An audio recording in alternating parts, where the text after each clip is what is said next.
오늘 주시는 하나님의 말씀은 에베소서 4장 13절에서 16절의 말씀입니다. 에베소서 4장 13절에서 16절 함께 합독하시겠습니다. 우리가 다 하나님의 아들을 믿는 것과 아는 일에 하나가 되어 온전한 사람을 이루어 그리스도의 장성한 분량이 충만한 데까지 이르리니 이는 우리가 이제부터 어린아이가 되지 아니하여 사람의 속임수와 간사한 유혹에 빠져 온갖 교훈의 풍조에 밀려 유동하지 않게 하려 합니다. 오직 사랑 안에서 참된 것을 하여 범사에 그에게까지 자랄지라. 그는 머리니 곧 그리스도라. 그에게서 온 몸이 각 마디를 통하여 도움을 받음으로 연결되고 결합되어 각 지체의 분량대로 역사하여 그 몸을 자라게 하며 사랑 안에서 스스로 세우느니라. 아멘. 네. 네, 우리는 지금 이제 3주 동안 네, 오직 사랑 안에서 참된 것을 행하는 네, 교회 표어의 말씀을 가지고 묵상하면서 교회에 대한 또 말씀으로 또 우리 한 해를 또 생각해 보며 교회를 생각하며 또 생각해 보고 있습니다. 그래서 이 부분이 어떻게 하면 교회가 무너지는가가 아니라 어떻게 하면 교회가 세워지는가를 이제 점검하고 살펴보려고 하는 겁니다. 그래서 지난주에는 네, 사랑과 진리가 우리의 기준이 된다라는 얘기를 나누었고요. 그래서 오늘은 교회를 세우는 방향을 함께 보려고 합니다. 그래서 우리가 누구를 닮아가고 있는가를 말씀을 하는 거예요. 그래서 오늘 네, 교회 앞쪽에 뭐가 좀 붙어 있죠. 네, 우리 표어를 좀 네, 디자인해서 좀 출력을 해서 이렇게 또 붙여봤습니다. 한 해 동안 네, 이 말씀으로 좀 붙잡고 나아가는 네, 오늘 또 설교도 계속 이렇게 또 이어져 가고 있습니다. 네, 지난주 우리는 이제 이 오직 사랑 안에서 참된 것을 행하는 네, 이런 교회에 대해서 살펴보았습니다. 그래서 우리가 기준이 분명히 정해지는 것은 정말 좋은 일이고 중요한데 네, 저절로 자라지는 또 않습니다. 네, 우리가 운전할 때도 내비게이션의 목적지만 입력했다고 해서 차가 저절로 가는 건 아닙니다. 요즘에는 또 FSD로 가기도 하지만 네, 저절로 가는 건 아니죠. 네, 우리가 타고 있어야 가는 것이고 그 방향에 맞게 가는지를 또 확인해야 되는 겁니다. 그래서 기준은 방향이 또 맞게 될 때 비로소 의미가 있게 되는 것이잖아요. 그래서 오늘 바울은 우리에게 물어봅니다. 우리가 지금 어디를 향해 자라고 있느냐고. 그래서 신앙이 오래됐지만 내가 그대로 있다면 그건 자란 게 아니라 굳어진 것이라고 이렇게 말하는 것이죠. 그래서 우리는 신앙이 자랄 때 어떤 일들을 겪습니까? 또 우리가 그런 시험들이 다가올 때, 사건들이 다가올 때 예전보다 덜 흔들리거나 또 웬만한 일에는 시험이 안 든다. 이렇게 되면 또 우리가 좀 성장한 것 같다. 이런 생각을 하게 되기도 합니다. 그런데 성숙은 안 흔들리는 상태, 꼭 이런 상태라기보다는 흔들려도 다시 돌아오는 능력이라고 할 수가 있는 거예요. 그래서 요즘 많이 쓰는 말 중에 회복 탄력성이라는 개념이 있잖아요. 그래서 넘어져도 다시 일어나는 힘, 또 무너져도 다시 회복하는 능력이란 뜻이에요. 그래서 이제 학부모들에게 많이 알려진 내용이죠. 그래서 아이들이 문제를 극복하는 힘, 회복하는 능력을 가져야 어떤 일이 다가와도 또 툭툭 털고 일어나고 또 성장해 간다라는 뜻입니다. 그래서 여기서 보면 흥미로운 것은 회복 탄력성이 높은 사람은 문제 없는 사람이 아니라는 사실이에요. 오히려 문제를 겪어도 다시 중심을 잡는다는 것이죠. 그래서 신앙에도 마찬가지입니다. 성경은 한 번도 상처받지 않는 신앙을 말하지 않았습니다. 대신 상처 속에서 어디로 돌아오느냐를 물어보는 거예요. 그래서 신앙이 자랐다는 말은 문제가 다 없어졌다 이게 아니라 문제 앞에서 도망가지 않는 것, 그리고 주님 앞으로 돌아오는 것이 우리가 성장하고 있다라는 말씀입니다. 그래서 사도 바울은 오늘 우리에게 정말 우리가 지금 잘하고 있느냐, 그리고 어디까지 자라야 하느냐를 말씀해 주시는 겁니다. 첫 번째로 어린아이가 그리스도의 장성한 분량까지 이르러야 합니다. 네, 우리 13절의 말씀을 같이 읽어보겠습니다. 우리가 다 하나님의 아들을 믿는 것과 아는 일에 하나가 되어 온전한 사람을 이루어 그리스도의 장성한 분량이 충만한 데까지 이르리니 이는 우리가 이제부터 어린아이가 되지 아니하여 사람의 속임수와 간사한 유혹에 빠져 온갖 교훈의 풍조에 밀려 요동하지 않게 하려 함이라. 아멘. 그래서 바울은 이제 성숙을 말하면서 어린아이의 상태를 짚어주는 거예요. 그래서 어린아이라고 여기서 말하는 헬라어는 네피오스인데 방향 감각이 없는 상태, 쉽게 흔들리는 상태를 뜻합니다. 그래서 어린아이는 그렇다고 교회 오래 안 다닌 사람을 뜻하냐? 그것도 아니에요. 오래 다녔어도 우리가 충분히 어린아이일 수 있다라는 겁니다. 14절에 보니까 어린아이의 특징이 이제 분명히 사람 말에 속고 분위기에 끌려다니고 온갖 교훈의 풍조에 이리저리 유동하는 것이죠. 그래서 문제는 연약함이 아니고 방향이 없습니다. 라고 사도 바울이 얘기를 하는 겁니다. 그래서 정리해 보면 어린 신앙은 질문이 많은 게 아니고 자기 생각이 옳다고 여기는 상태가 어린아이 같다라고 말을 하는 거예요. 그래서 어린아이의 신앙의 대표적인 특징으로 꼽는 것은 이분법적인 신앙이에요. 그래서 흑백으로 보는 게 있어요. 그래서 저 사람은 은혜가 있으면 있고 없으면 없는 거 아니냐. 근데 우리가 이렇게 단순하게 생각할 수가 있습니다. 그런데 저 사람은 맞고 나는 틀렸고 저 말은 은혜고 이 말은 상처고 저쪽은 하나님 뜻이고 이쪽은 아니고 우리 편 저쪽 편 이렇게 둘 중 하나로만 판단하는 것이 우리가 넘어지는 부분이 있다라는 거죠. 그래서 말씀이 들릴 때 아멘보다 그건 저 사람 얘기다. 그건 극단적인 경우지. 나는 저 정도는 아니야가 있으면 우리가 어린아이처럼 반응하는 부분이 있다라는 겁니다. 그래서 이분법적인 신앙이 말씀을 드리면서 회개 대신 판결이 나오는 신앙이라 볼 수 있는 거예요. 또 한 가지 어린아이의 모습은 뭡니까? 감정에 따라 반응하는 거죠. 아이는 어떻습니까? 이유보다 감정으로 반응을 하잖아요. 마음에 들면 좋아요. 불편하면 싫어요.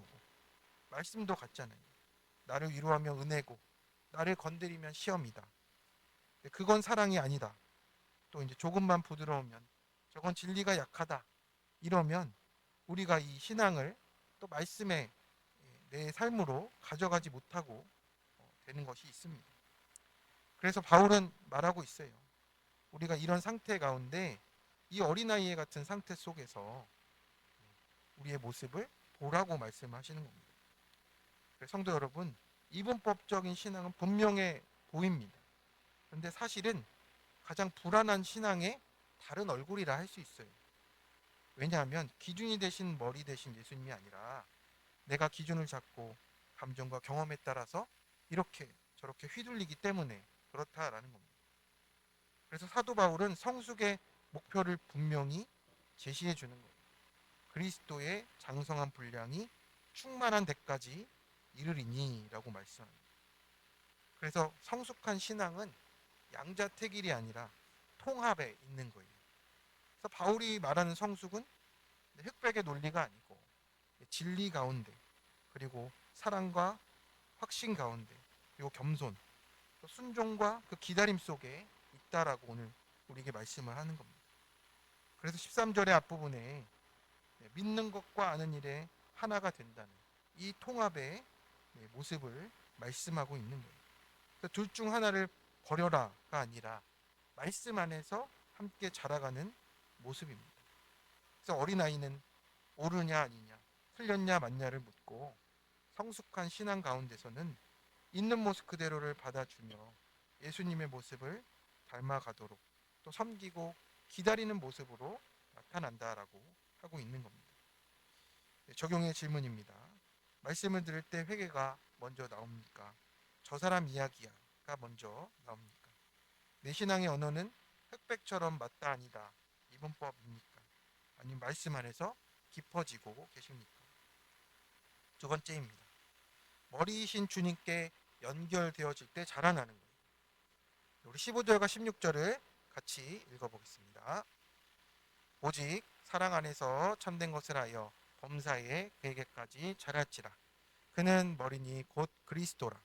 그에게서 온몸이 각 마디를 통해 도움을 받음으로 연결되고 결합되어 각 지체의 분량대로 역사하여 그 몸을 자라게 하며 사랑 안에서 스스로 세우느니라. 아멘.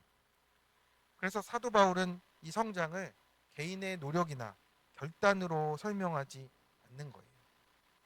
그러니 성장은 연결의 문제 속에서 보라라고 말씀하는 겁니다. 그러니 성장은 언제나 그에게서 시작된다고. 16절의 앞부분이 그에게서 온몸이 이렇게 연결이 되잖아요. 그래서 그리스도에는 머리이시고 우리는 몸이라는 거예요. 그래서 몸이 스스로 자랄 수는 없잖아요. 머리 없이도 안 되고요. 그래서 머리가 연결되어 있을 때 우리가 자라나는 겁니다. 머리가 예수님이 아니라 우리의 경험과 또 상처 또 내 기준이 될 때가 되면 신앙이 이제 오해가 생기고 왜곡이 되고 관계가 또 끊어지는 일들이 생기는 겁니다. 그래서 바울은 계속해서 이런 표현을 써요. 각 마디를 통하여 또 연결되고 결합되어 각 지체의 분량대로 역사하여 라고 이렇게 말씀합니다. 그래서 16절에 나오는 이 단어들은요. 건축 용어라고 말씀을 합니다. 그래서 어긋난 돌을 맞추고 틈을 메우고 떨어질 것들을 다시 꽉 붙잡아주는 이런 건축의 단어를 쓰고 있는 거예요. 그래서 교회는 잘 맞는 사람들이 모인 공동체가 아니고 맞춰지는 공동체라는 뜻을 이제 내포하고 있는 것이죠. 그래서 바울은 말합니다. 각 마디를 통해서 각 지체의 분량대로 역사하고 성장은 비교의 결과가 아니라 순종의 결과로 하나하나 이렇게 나타나게 돼 있다라고 말씀합니다. 그래서 우리가 나뭇가지 하나를 꺾어 보면 어떠십니까? 처음에는 멀쩡해 보입니다. 잎도 있고 색도 있고요. 마르지도 않았습니다. 그런데 시간이 지나면 아무리 햇빛을 받고 물을 주어도 반드시 말라 죽게 되어 있습니다. 뿌리와의 연결이 끊어져 있기 때문에. 그래서 우리가 혼자 버티는 신앙도 성숙이 아니에요. 그것은 고립이 되는 거죠. 또 한 가지는 어떻습니까? 또 상처받지 않으려 우리가 떨어져 있으려고 하기도 합니다. 저는 상처받기가 싫어서 조금 떨어져서 신앙생활을 하겠습니다. 근데 그 마음도 충분히 이해가 갑니다. 그런데 사도 바울은 이렇게 말하고 있어요. 떨어져 있으면 보호가 되는 게 아니고 자라지 못하는 것 뿐이다 라고 말씀합니다. 그래서 왜냐하면 우리가 계속해서 말씀 가운데도 성장은 언제나 그에게서 각 마디를 통해서 일어난다라고 말씀을 하시는 거죠. 그래서 또 한 가지는 또 어떤 것이 있습니까? 우리가 신앙이 오래될수록 우리 안에 아주 그럴듯한 유혹도 찾아오게 돼요. 우리가 말씀을 바로 안다. 또 저쪽은 좀 흐리다. 우리가 섞이지 않는 게 좋은 것 같다.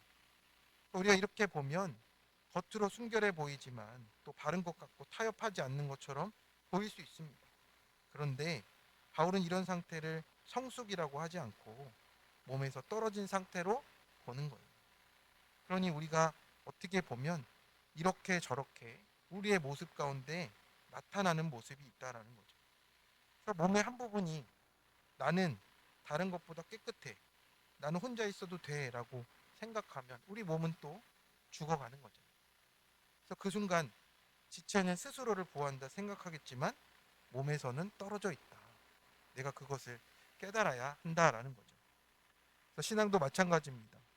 교류하지 않거나 우리가 듣지 않거나 또 배우지 않거나 점검을 받지 않으면 우리가 고립이 되어지는 것입니다.